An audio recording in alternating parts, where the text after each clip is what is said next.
Hello and welcome back to KXAN Plus. I am your host, Esmeralda Zamora, and today we have another KXAN intern joining me in the studio.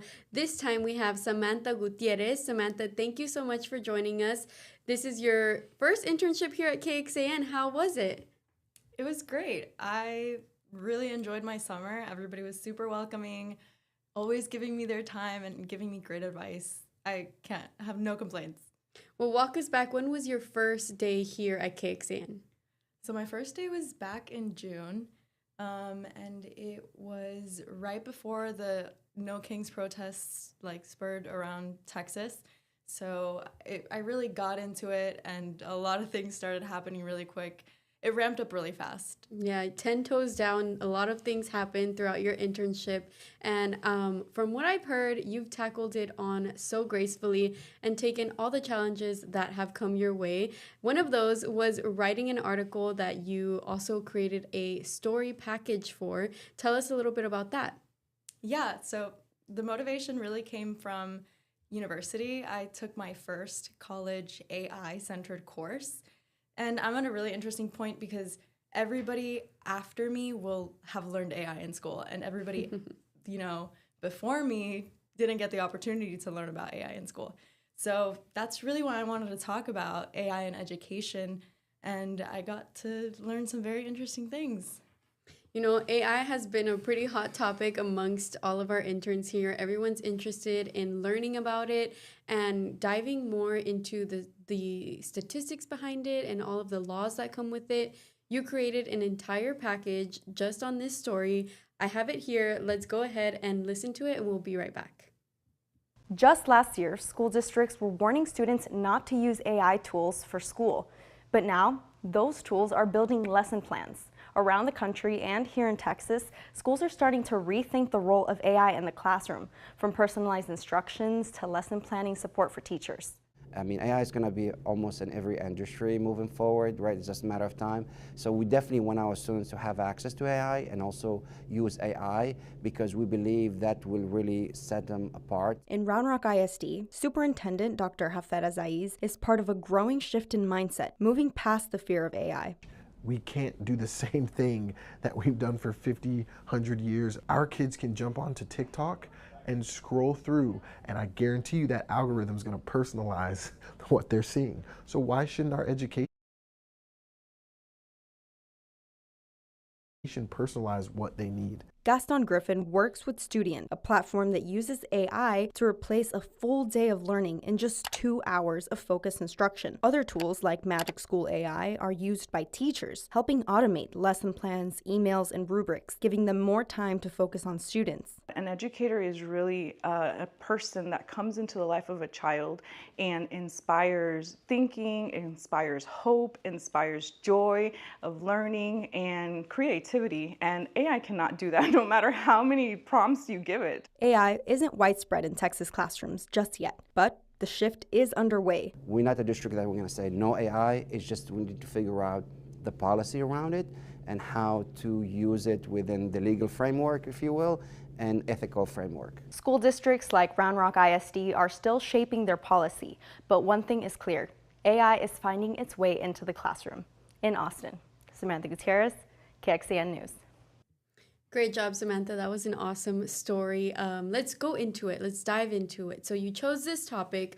AI is a hot topic. It's either good or bad amongst our viewers. Everyone has different opinions.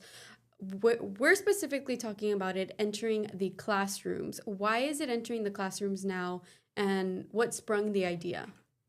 So, as the superintendent said, AI is entering every single part of the workforce, at least, making things more efficient, maybe taking entry-level jobs.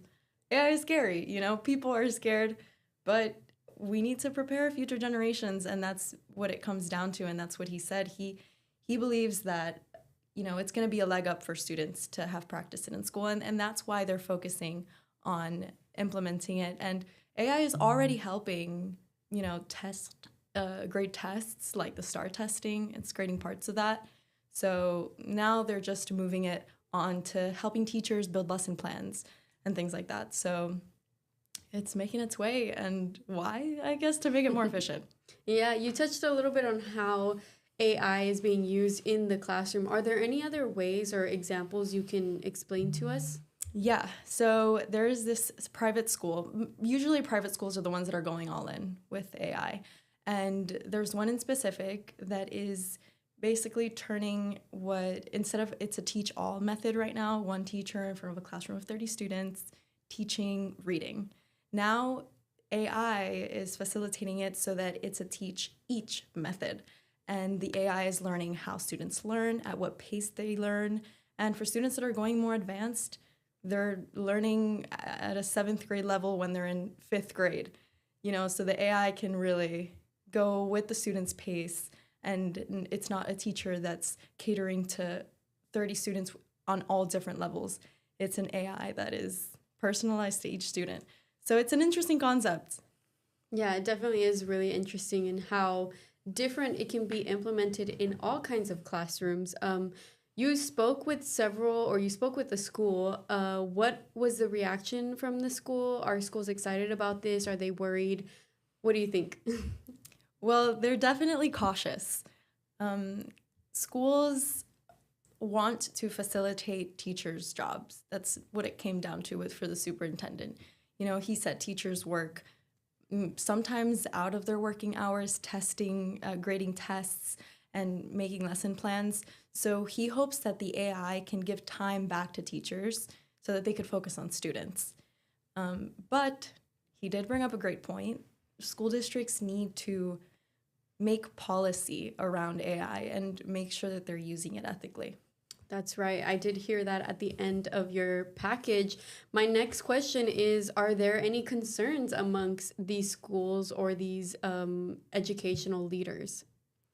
There's many concerns, but the biggest one that I found between not only teachers, educational leaders, but also parents is the loss of connection. They're afraid that if a student is on a screen all day, they're gonna struggle to develop qualities that you need for life skills. Yeah, those conversations that you have every day, that speaking with your classmates or speaking with your teacher in the morning, asking her how her day is going, those are the kind of things that they are concerned about losing, right? Yeah.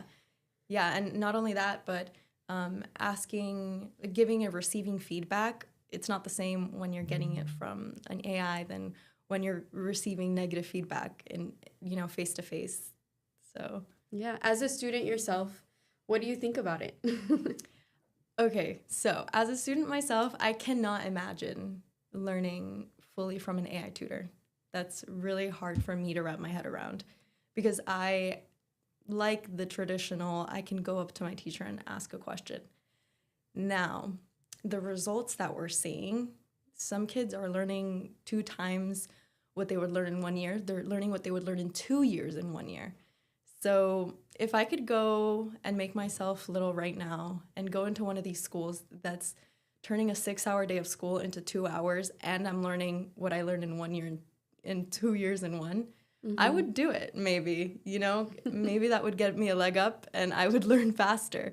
It's just too hard for me to fathom at the moment. Yeah, it's different because these kids that they are testing with, they grew up around AI. They grew up with iPads. They grew up with TVs. They grew up with all the electronics. So it's not something that they have to adapt to. It's something that they were born with. So it must be different because me as well, I don't think I could teach or learn from an AI tutor. I would also feel a little bit uneasy with the connection part because, we're used to talking to people. We're used to making connections every day. So losing that would probably hurt the most. Yeah. What's interesting is that one school in specific that's doing this is dedicating 2 hours to education, like math, reading, science, history. And those 2 hours, it's like intense focused learning. And then the rest of the school day, they're doing enrichment activities like workshops for leadership or for giving and receiving feedback. So their argument is that they're not losing that connection because they're still working on it. Yeah. Nice. So there's like a win-win, or there's a balance of some sort that these schools can work on when implementing something like this? I'm sure there's going to be lots of legislation behind it once we start the school year. Samantha, what is something else that you learned throughout your reporting that didn't make it to your story? Well, a ton of things didn't make it, but the main thing is the AI tutor helping. Let me think about how I'm gonna phrase this. In a specific school, they're called Alpha School, and they're selling their AI. Student is selling their AI to a bunch of different schools. Some are specifically for students that are already behind on things like reading or math, and school will give them allotted time to work on reading or math. So they're using this AI to make that allotted time as effective as possible so that the children that are behind can, get ahead. An image that they explained to me that makes it all make sense is like Jenga blocks. So you go and you're going through first grade, second grade, third grade. If there's something built wrong in your first grade and you didn't learn something and there's a gap, as you continue to build up, the Jenga tower may, topple. So what the AI does is it tests to know where the gaps are and fill in all the gaps so that you can continue learning uninterrupted. That's extremely interesting how there's already a plan in place in case there's a hole somewhere or there's a lack of knowledge in this section and not in this section. That's interesting. Moving on to your job, creating the article, writing it, shooting it. We saw the package play out. It looked amazing. What was the hardest part of creating this? Believe it or not, it was landing interviews. Really? Yes, this is a very interesting topic, but we are we're prepping for school right now. Yep. It's beginning of August. Everybody is in meetings and in workshops. Superintendents are fully booked. So really getting my interviews was a challenge, but it ended up working out really well in the end. And what about when you were writing? Was there any obstacles you came across? Some obstacles, I would say, were trying to not be a mouthpiece for these AI companies. Yeah. Because even though it's very cool what they're doing and it's very interesting, I don't want to be in an advertisement. I want to show what they're doing. This is the investigation. I wanted to show what AI was being used in the classroom, but I don't want to be like a propaganda for it. Yeah, of course. What was your favorite part about creating this story? It was definitely the interesting conversations that I got out of it and all the knowledge that I got. I'm not even close to being a mother yet, but it gave me kind of a look into what the future of my children's schooling may look like, which is very hard to fathom. I will never be able to relate to the younger generation that is learning this way. For sure. I don't think I would be either. But let's talk about the future of your schooling. You're done here. Your internship last day has already passed. What's next for you? Where are you going next? So I'm going back to Miami, Florida. I go to Florida International University, and it's my last semester. So I graduate in December. Awesome. December graduation in Florida. Yeah, it's going to be hot. It's hot in Florida in December? In Miami, we're so close to the equator that I don't think we have seasons. It's summer all year round, beach, sun. That's what it's like. Summer fun in the winter. That's awesome. And you're graduating. What about after graduation? Where do you want to go after that? I really want to be a multimedia journalist.